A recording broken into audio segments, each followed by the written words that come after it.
Hello and welcome to review number 10, and this time I'm taking a look at the Decepticon dual target master Spinister and his Wrecker repaint with even louder colours, Rotorstorm.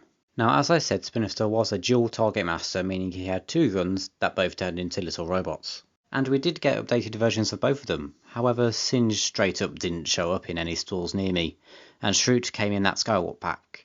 You know, the one that's impossible to get. Rotorstorm was not originally a repaint of Spinister.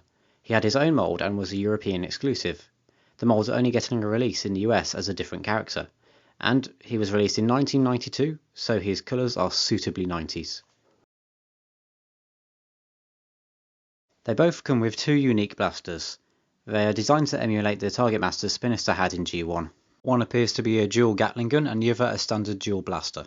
Spinister's weapons are colour-coded to his arms and legs, while Rotorstorm's are painted with yellow at the ends to emulate his original guns. A feature with these guns is that they can stack on top of each other, just in case you want to atomise everything in that general direction.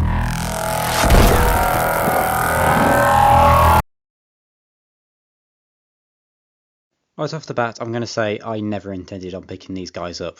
When I saw Spinister in the Netflix trailer, I thought, why not? In Demand has him on sale.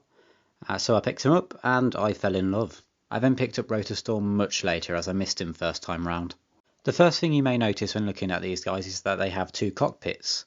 Well, that is, well, one, it looks nicer than only having it on one leg, and two, the original Spinister box art showed him with two cockpits. An interesting result of this is that Rotorstorm has three cockpits. One was painted on his chest, as that's where it was located on his original toy. However, this does mean that the legs are made out of clear plastic, so I would be careful with the knee joints. Looking at the details, we can see what was once sticker detailing is now moulded in, even including a combat port. The paint on Rotorstorm quite nicely imitates the shape of a cockpit. The Wrecker insignia was placed by me. I would have put it on the shoulders, but I'm not getting it over the moulded detail. The paint on Rotorstorm's shoulders makes the tabs slightly bigger, causing stress marks and a tiny bit of paint chipping. Looking at the back, we can see that the blades are held in place by a small tab. However, this doesn't work on my copy of Spinister, so a little blue tack solved that problem. Looking at head sculpts, we can see that Spinister's is cast in black with a light blue face paint and yellow eyes that are sunk in quite deep, meaning if you look from above, you can't see them at all. I'm not too sure what colour plastic Rotorstorm's head is cast in, as it is caked in paint. A nice dark blue for the helmet, a silver face, and a pink visor. Height-wise, they are 15 cm tall to the top of their heads and 19 cm to the top of their blades, making them some of the tallest figures in the line.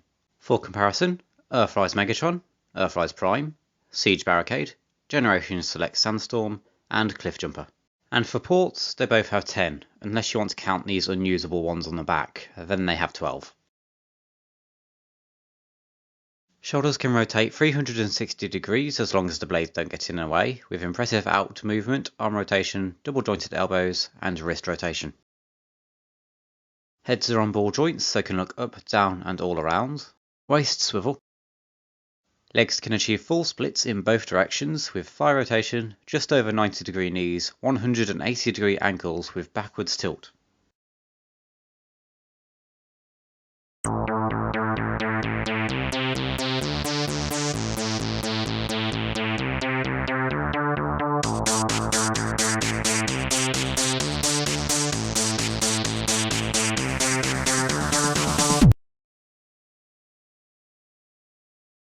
And here we are in vehicle mode, and these two really look like they could cause a lot of damage. Just don't look too close, as the arms are just hanging off the side with an added port to make them look like they're supposed to be there, but the port doesn't even work that well. The spare cockpit is tucked underneath, and it's not the worst thing in the world, but it certainly is there. You can see quite a lot of detail in this mode, as there are moulded air vents for both intake and outtake.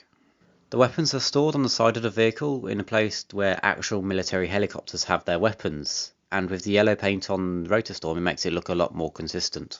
A neat little thing with these blades is that they are shaped like actual helicopter blades, meaning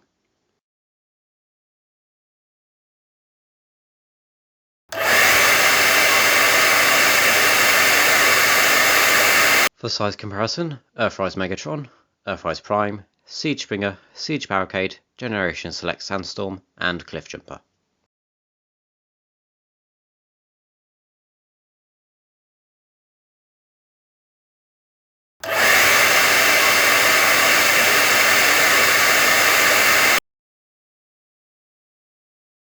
Overall, these are great figures to add to any collection. Not only do they look good, but they're just fun figures. What more do you need than that? 4 out of 5 Energon cubes. For this bonus review, I'm taking another look at a toy hack set, this time one that gives some much needed improvements to Earthrise Ratchet. And Lifeline I guess too, but first, Ratchet. First off, he gets a big window sticker. I would have preferred cel shaded, but I can't deny this does look gorgeous. The insignia and crosses have been added as well as a bit of colour on the arms to break up the plastic. There was the option to make the crest on his head red, but I decided against it. A neat little detail with this set is that it included toy details, as the stickers on his knees are the same as the stickers on his G1 toy, and he also has his G1 head on the inside of his chest. Also on the inside of the chest are some technical readouts. According to this, he's dead. Wait, no I'm not. Who is the doctor here? Moving on to vehicle mode, as that's where this set really shines, and wow, the window stickers really do make this figure look amazing. Other details include the crosses and insignia from robot mode, a reversed ambulance and headlights, a license plate that says Ratchet, but other options include Skyrain, War Unit, and I'm not entirely sure what that one says.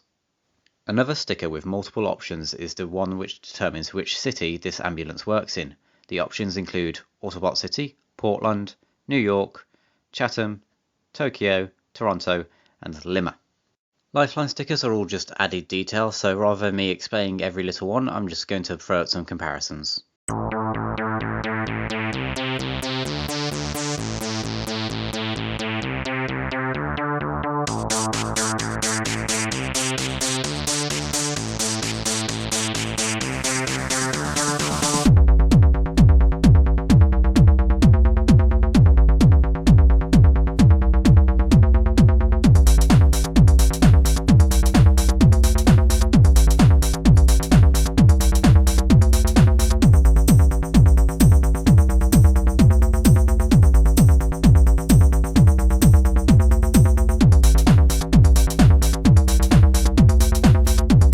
To be completely honest, I think this set is worth it just for Ratchet alone.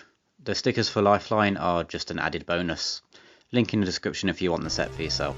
Thank you for watching this video to the end. Sorry this one took so long, so here's a little sneak peek of my next video. Subscribe if you want to see more, and I'll see you in another video.